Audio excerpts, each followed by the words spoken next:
Well, it's great fun following Louise because the M&S story is one of the most inspiring stories we have to persuade us that there shouldn't be any artificial boundaries here as to what we can hope to achieve through business leadership. We've seen a lot of that leadership over the last few years, but boy, is there a long way to go. And I do want to start off by saying that, although I'm going to be a little bit critical about the role of the business community in terms of addressing these issues, the truth of it is that that scale of leadership has really begun to change the whole debate over the last 5 to 10 years. And even those dyed-in-the-wool NGO activists who basically have little time in their view of the world for large multinational corporations, for the power of global capital, as it were, have had to acknowledge that that contribution has become more material, more substantive, and increasingly more transformative. And certainly in my organization, Inform with the Future, that's something we unhesitatingly celebrate and build on at every opportunity, because without that, it would be looking like an even dodgier world than it looks like today. So just listening to this debate this morning and talking to people last night at the dinner, it strikes me that there's something quite fascinating going on here. The first thing is how much more is going on in the business community than most people out there recognize. And I think that's a bit of a problem about how we portray this. And the second thing is how much less is going on through the business community than is now needed in this troubled world, this VUCA world. So for me, the patterns of collaboration, of opportunities to work together are critically important. It is a very, very confusing scene out there for most people. I'm sure you all understand that. You're in the middle of that scene, but it is incredibly confusing. I was interested that our colleague from Esprit talked about a forest of standards. The World Business Council for Sustainable Development recently calculated that there are somewhere between 150 and 175 different tools, methodologies, and initiatives seeking to shed light on the whole question of social impact, social compliance, and working better on that social agenda. In response to that, the WBCSD has just issued its own call for collaboration in this social space, asking all the practitioners to come together and begin to think about ways in which they can carry on, do more, if you like, on that collaboration agenda. So the BSCI, SEDEX agreement to collaborate is very much part of that. That confusing scene honestly doesn't really help people. It's quite difficult for the companies themselves. It's practically impossible for the stakeholders of those companies to make sense of what this really looks like. It's very, very hard for consumers to tell the difference between what compliance with a particular standard really means in practice, what a sign-up around a new voluntary statement really means in terms of change behavior on the ground, the degree to which some of the reporting methodologies that are being used actually tell you what a company is really doing. Even experienced practitioners in the sector find it hard to tell the difference between real substance and pretend substance. So we need to see more of that. We need to see more clarification, a better understanding of what exactly this social agenda looks like. Secondly, we need to acknowledge that this is a changing world. I'm very intrigued at the way in which the International Integrated Reporting Council, the IIRC, is now beginning to get people to focus on post-GRI type methodologies for bringing these issues to people's attention. It seems to me in the midst of a capitalist world, we have to have a reporting process that is more fit for purpose within capitalism.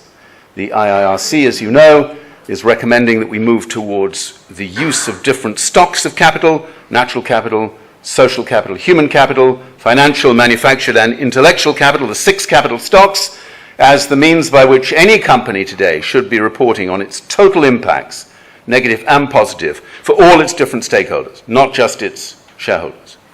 It's going to be a long, slow process. I don't think that's going to land quickly, but thinking about these things through the perspective of social capital does make a great deal of sense to me. So why am I feeling just a little bit uncomfortable? Why do I celebrate the fact that stuff really is beginning to happen, but almost on bad days despair at the fact that it's happening so slowly and that it's not really beginning to make the difference we'd all like. Well, coming on the train yesterday, reading my Guardian, because obviously as a fully signed up greenie, I can only read the Guardian, I couldn't help but be a little bit disconcerted, if not totally discomforted, by the report in the Guardian of the latest summary of what has happened in Bangladesh since Rana Plaza 3 years ago, and the degree to which all of the extraordinary effort that has been focused on the garment industry in Bangladesh has really produced something which by any standards would be judged to be totally inadequate. Massive effort, marginal progress. And the report that's just been out from the Asia Floor Wage Alliance demonstrates precisely how little has actually happened, even with those companies that have really tried to raise the game in this area, even with companies like H&M, for instance, which has definitely been very present on the ground and working really hard. The report there states, however, that even with H&M, things are just still moving so slowly. I'm not picking out H&M, but this is what they say. Due to failed compliance with the legal accord, 78,842 garment workers in Bangladesh continue to produce garments for H&M in buildings without fire exits.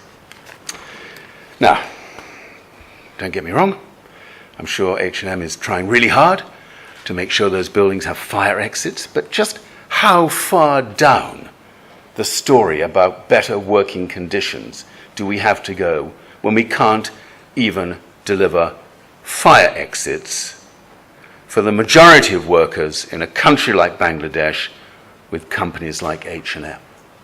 How reduced are our expectations about compliance with proper standards in that world? So it didn't surprise me listening to Dante earlier on in his talk that he was excoriating in his criticism about the degree to which it's possible to make enthusiastic sign-ups to these things, but much, much harder to get it delivered on the ground.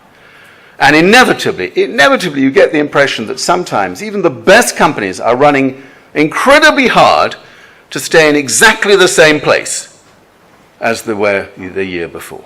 Incredibly hard.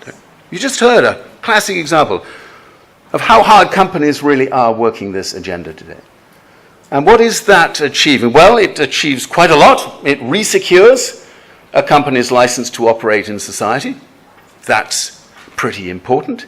It gives a general declaration of intent to the world that this is a company that seeks to do no harm or no evil, Google style. Well, that's obviously up for scrutiny these days. It seeks to comply with the basic minima that are there in terms of national laws, even though we know that that compliance is taking place against a backdrop, a governance backdrop in many countries, which is completely and utterly fouled by corruption and basic incompetence. So my question really is, what can we all do as activists in this space to drive a rather harder and more honest analysis about what it is that's going wrong here? And for me, there are two things we cannot avoid at this stage. The first is, and let's be absolutely upfront about this, consumers in the West have every intention of maintaining their turbocharged consumerist lifestyles just as cheaply as they can get them. Cheap food, cheap clothes, cheap raw material, cheap labor cost, cheap lives in all of these supply chains, still. And yet, how often do we hear a business say, you can't have this any longer? This is not viable. You can't go on seeking to sort out all these problems in your supply chain and still say you're going to be part of a cheap global economy. There is a proper price to be paid for improvements of this kind. And companies now have to start articulating the fact that we have to value things differently, value nature differently, value labor differently, value people differently, value communities differently. And that has to be paid for.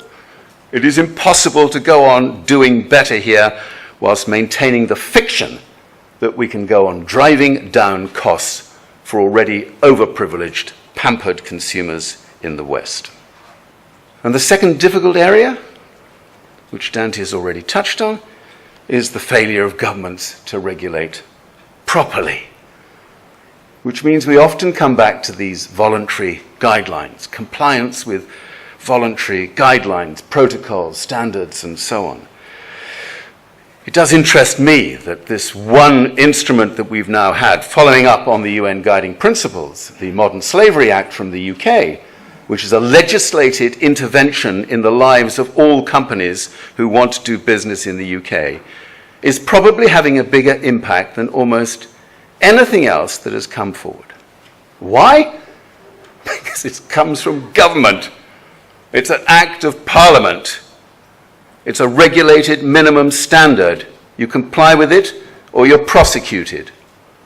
All too often in this debate about sustainability, we hear people still extolling the benefits of the voluntary principle of allowing as many people as possible in our free market economy to do these things voluntarily, rather than because they are mandated to do it without any choice.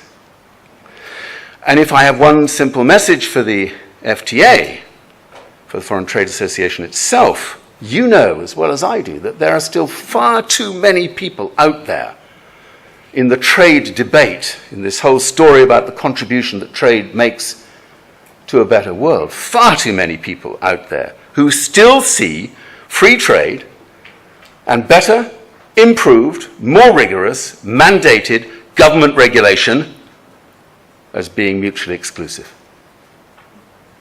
This is insane. And until we hear the voices for free trade speak up on behalf of better, more rigorous, more onerous and punitive regulation, trust me, we will never move this agenda very far forward. So it's tough, because if you look at the systemic issues that underlie these social concerns today, you look at what it is that really drives it, we have these two huge things going on. Namely, the already rich world expecting to maintain its standard of life at the expense of many, many people in poor and developing countries. And secondly, we have governments that know full well what they need to do, absolutely not prepared to do it. And we have a business community that is ambivalent, conflicted, seeking to do its own story in its own companies, but unable to raise its voice for the better world that we're all working for.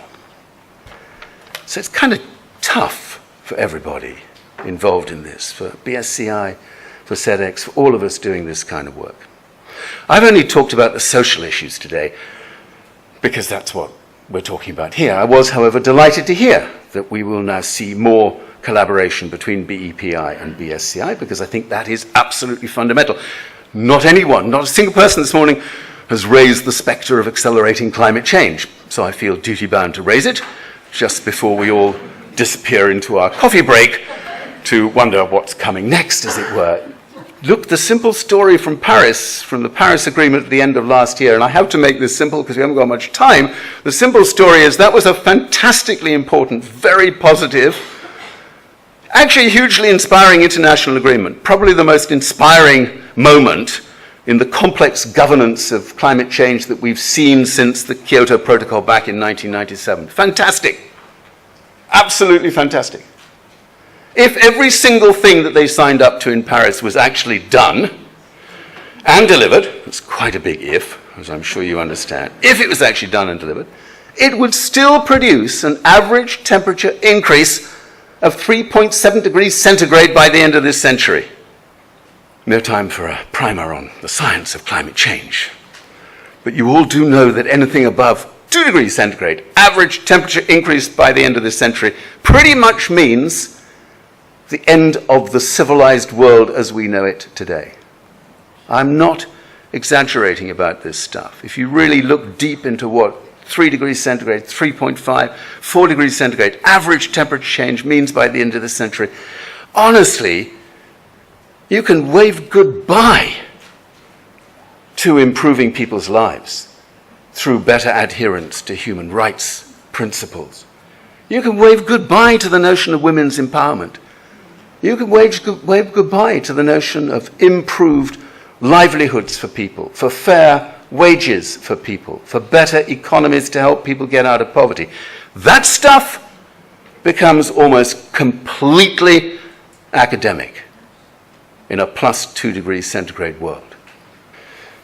We have to take stock of that, because sometimes that just gets left on the side, because it is pretty hard to deal with this, to be honest. I've been trying to deal with it for 40 years, and it doesn't get any easier. But the greatest threat to everything we care about on this social agenda, the greatest threat by a long way, is not corruption across so many governments. It isn't really about what I call greedy kleptocrats at the heart of the business community in so many countries today. It isn't really about indifferent Western consumers. The greatest threat is accelerating climate change. That is the greatest threat. And if we want to represent this cause properly, we have to bring that into our deliberations, which is why, in terms of this notion, what do companies need to do to develop resilient business models in this world? Yes, they have to go on doing everything that we've been talking about here and will continue to talk about. It remains critically important. But individual company business models will never crack this challenge. We have to think about broader societal responses. And as individual companies get better and better at doing the things they need to do, and boy, they do get better and better, it is very inspiring at that level. And we're lucky enough to work with a lot of those companies. As they get better and better, we have to see the focus widen out to take on board these broader societal issues. Interested, therefore, last comment, to see that the new Business Commission for Sustainable Development, we didn't have enough initiatives before the arrival of the Sustainable Development Goals, so we've now got a new initiative called the Business Commission for Sustainable Development, or it could be that. I think it might be the Commission for Sustainable Development and Business, but whatever. The 4 words will somehow form the title of this organization. Have decided now to investigate what it would mean for there to be a new social contract between business at large and civil society. Not individual companies, but business at large and civil society. And that's the place where this debate is going to have to go. We need a reworked contract between the wealth creators in our midst and people in society who look now to those wealth creators to help fashion a better, more stable and more resilient world. Right, that's me lot. I think we're going to have a few questions, so we can throw the box at people who look very unhappy. Yeah.